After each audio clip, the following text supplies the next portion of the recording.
ये तो होना ही था। भारत में जो कोई भी बड़ा आदमी हो जाता है उसकी आलोचना करने से लोग डरते हैं। कुछ ऐसा ही गौतम गंभीर के साथ हो रहा है। टीम इंडिया के कोच हैं, अपनी मर्जी से सपोर्ट स्टाफ को लेकर आए हैं। टीम इंडिया के फिलहाल बाप हैं, इसलिए किसी में हिम्मत ही नहीं है कि उनके खिलाफ कुछ बोले।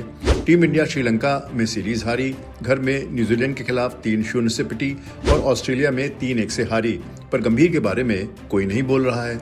हर कोई रोहित शर्मा या विराट कोहली के पीछे पड़ा हुआ है, पर गंभीर की कोचिंग पर कोई भी टिप्पणी नहीं हो रही है।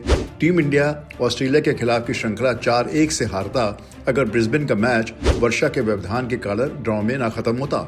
आखिर ऑस्ट्रेलिया इंडिया से पहली पारी में 200 रनों से आगे जो थी, लेकिन गंभीर की आलोचना से सभी डरते हैं। कोई उनसे ये सवाल नहीं करता कि रविचंद्रन अश्विन से ऊपर वाशिंगटन सुंदर को पहले टेस्ट में क्यों खिलाया गया। कोई ये नहीं पूछता है कि देवदत्त पडिक्कल किस मायने में सरफराज खान से बेहतर थे, और कोई ये भी नहीं पूछता है कि रविचंद्रन अश्विन के बीच में टूर छोड़ने के पीछे की असली स्टोरी क्या है। गौतम गंभीर फिलहाल वही बोल सकता है उनके खिलाफ जिसका ओहदा गंभीर के बराबर का हो। यह ओहदा मनोज तिवारी का है। मनोज तिवारी बंगाल और दिल्ली के लिए घरेलू क्रिकेट खेल चुके हैं।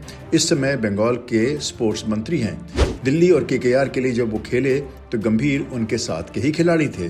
अब मनोज तिवारी ने गंभीर पर एक से बढ़कर एक कड़े प्रहार किए हैं। तिवारी कहते हैं कि ये ऐसा शख्स है जो कहते नहीं थकता था कि बाहर के लोगों को कोच मत बनाओ, क्योंकि वो इमोशनली हमारे खिलाड़ियों से नाता नहीं जोड़ पाते हैं। पर गंभीर ने किया क्या? कोच बनते ही रायन टेन डॉर्चे और मॉर्नी मॉर्कल को फील्डिंग और गेंदबाजी के कोच के रूप में टीम इंडिया में ले आए।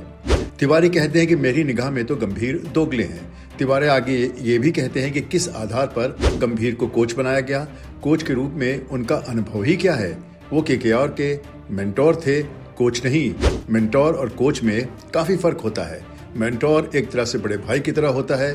कोच को मैदान पर उतरकर खेल की बारीकियों को खिलाड़ियों को समझाना पड़ता है, उनकी तकनीकी आदि को दुरुस्त करना होता है। गंभीर का ऐसा क्या अनुभव है जिसकी वजह से वो कोच हों? क्या उन्होंने स्टेट या किसी क्लब की भी कोचिंग कभी की है? तिवारी गंभीर आरोप लगाते हैं कि हर्षित राणा पहले टेस्ट में खिलाए गए और आकाशदीप को टीम से हटा दिया गया, पर आकाशदीप तो न्यूजीलैंड के खिलाफ काफी अच्छा प्रदर्शन करके ऑस्ट्रेलिया गए थे। पर राणा गंभीर के चहेते हैं इसलिए खिलाए गए, और अगर राणा इतने ही अच्छे थे तो उन्हें बाद में ड्रॉप क्यों कर दिया गया? राणा का रत्ती भर का रेड बॉल क्रिकेट में वो अनुभव नहीं है जो आकाशदीप का है, पर गंभीर तो अपनी मन मर्जी के मालिक हैं।